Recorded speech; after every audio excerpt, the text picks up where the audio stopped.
तो बच्चों नमस्कार। आंतरिक टेक्निकल एकेडमी बालाघाट में आपका स्वागत है।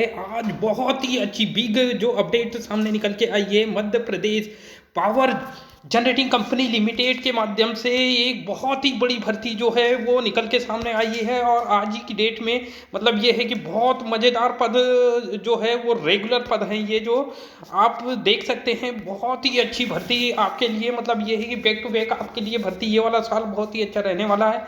तो हम देखते हैं Madhya Pradesh power generating company limited में संयंत्र सहायक के पदों पर सीधी भर्ती हेतु विस्तृत विज्ञापन नियम पुस्तिका 2025-26 में जारी कर दिया गया है। Madhya Pradesh power generating company पूर्ववर्ती मध्य प्रदेश राज्य विद्युत मंडल की ओर से मतलब ये है कि ये जो भर्ती जारी की विज्ञापित पद जो है, पदों की संख्या, पद कोट श्रेणीवार पदों की जानकारी और अन्य देखते हैं हम कितने पद और को किस किस के लिए हैं और इसकी योग्यता क्या रहने वाली है। और इसकी जो मतलब ये है कि ये आवेदन करने की जो तिथि, अंतिम तिथि और क्या है, और ये सारी चीज़ हम मतलब ये है कि स्टेप बाय स्टेप हम देखेंगे। तो सबसे पहले देखते हैं, सही पोस्ट का नाम है संयंत्र सहायक। पोस्ट का नाम क्या है? संयंत्र सहायक जो पोस्ट है, ये संयंत्र सहायक मतलब होता है प्लांट असिस्टेंट कहा जाता है। और इसके मतलब ये है कि दो भागों में डिवाइड कर दिया गया है। संयंत्र सहायक मैकेनिकल के लिए है और ये संयंत्र सहायक इलेक्ट्रिकल के लिए है।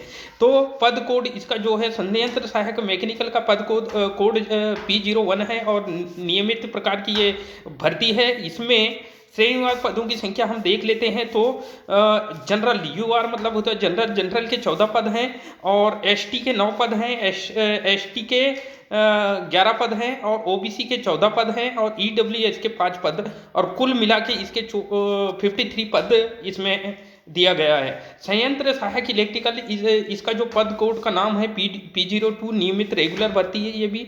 और इसमें श्रेणीवार जब पदों की संख्या देखते हैं तो इसमें अनारक्षित जो वर्ग होता है जिसको जनरल कैटेगरी में रखते हैं, उसके 10 पद हैं, SC के 6 पद हैं, ST के 7 पद हैं और OBC के जो हैं वो 10 पद यहाँ देखने को मिल रहा है। EWS के 4 पद, कुल मिला के 37 पद हैं। और टोटल पदों की संख्या की बात करेंगे तो जनरल के 24 पद, SC के 15 पद और जो ST के 18 पद और OBC के 24 पद और EWS के 9 पद हैं। टोटल 90 पद का विज्ञापन जारी हुआ है। और इसमें हम देखते हैं तो इसमें यहाँ बोल रहा है, नोट यहाँ पे लिखा हुआ है कि केवल पुरुष उम्मीदवार आवेदन कर, महिलाओं के लिए कोई मतलब ये है कि यहाँ पे महिलाओं को आवेदन करने की अनुमति नहीं है, यहाँ पुरुषों के लिए है। Madhya Pradesh power generating company limited किसी भी समय किसी भी संवर्ग पद के लिए विज्ञापित पदों की संख्या अपनी आवश्यकता के अनुसार बढ़ाने और घटाने या पूर्ण पदों को भरने के लिए भरने या आंशिक रूप से पदों को भरने या न भरने का अधिकार अपने पास सुरक्षित रखती है। फिर हम इसकी इसमें और बहुत सारी चीज़ है जो देखने को मिलती है। यहाँ पे सीधी भर्ती के लिए नियम और शर्त ये दिया है। चयन प्रक्रिया किस CBD आधार होगा, इसका कंप्यूटर आधारित परीक्षा होगी, 100 अंकों की ये पेपर होगा और प्रत्येक अंक के लिए 1 अंक होगा, बहुविकल्पी प्रश्न होगा, CBT एग्जाम के माध्यम से ये कराया जाएगा।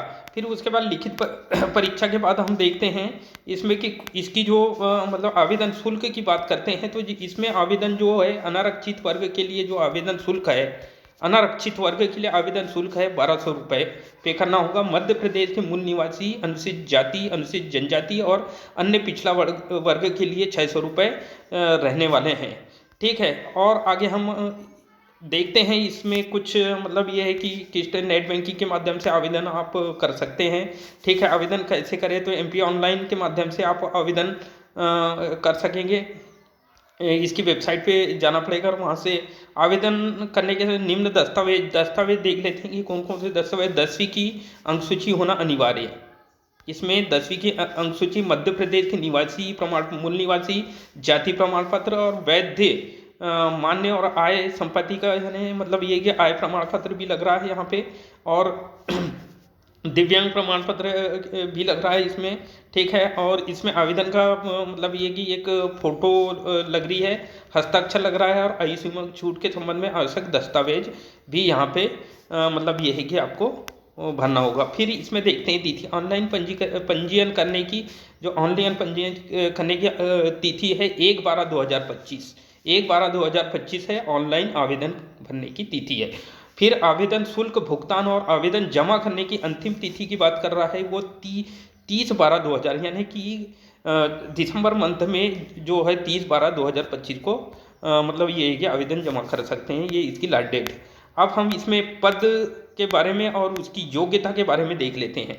ठीक है, इसमें कौन कौन सी शर्त दिया है। तो संयंत्र सहायक मैकेनिकल की बात करते हैं, तो संयंत्र सहायक मैकेनिकल इसका पद कोड है P01। इसके लिए राज्य शासन अथवा भारत सरकार द्वारा मान्यता प्राप्त शिक्षा मंडल में हाई स्कूल परीक्षा उत्तीर्ण एवं मध्य प्रदेश शासन भारत सरकार द्वारा मान्यता प्राप्त संस्थान से machinist, fitter, welder, mechanic pump, mechanic वाहन, मैकेनिक मतलब मोटर मैकेनिक, डीजल मैकेनिक, ठीक है, और नियमित ITI हेतु ट्रेड प्रमाण पत्र उत्तीर्ण होना चाहिए। SCVT या NCVT दोनों में से कोई भी ये आवेदन कर सकते हैं। जिसके पास NCVT का सर्टिफिकेट है और जिसके पास SCVT का भी सर्टिफिकेट है वो आवेदन भर सकता है। तो इसमें ये देखते हैं। फिर उसके बाद संयंत्र सहायक इलेक्ट्रिकल की बात करते हैं हम, तो ये इसका कोड रहने वाला है P02 और इसमें भी मतलब ये है कि राज्य शासन अथवा भारत सरकार यानी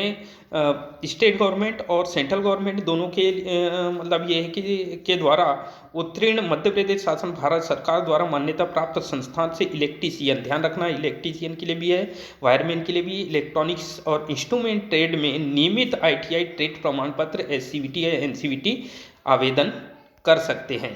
तो आपके ये इसकी योग्यता। फिर उसके बाद हम इसकी आयु सीमा, दोनों पद कोड के लिए आयु सीमा क्या रहने वाली है ये देखते हैं। तो न्यूनतम आयु जो है इसकी 18 वर्ष और अधिकतम आयु 40 वर्ष इसकी अंतिम आयु है। तो आप मतलब ये है कि बहुत अच्छी वैकेंसी है और आगे ये फ्री इसके नियमावली दिया गया है, तो ये इतना देखने की ज़रूरत नहीं है। मेन जो इसके फैक्ट मैंने आपको बता दिया, आप जल्दी ही आवेदन करके अपनी तैयारी कर सकते हैं। और मतलब ये कि रेगुलर बहुत अच्छी पोस्ट है, बहुत अच्छी नौकरी है, इससे अच्छी नौकरी और कहीं हो नहीं सकती। इसलिए आप ज़रूर से ज़रूर मतलब ये कि इसका आवेदन करें और मतलब ये कि तैयारी में लग जाइए। ठीक है।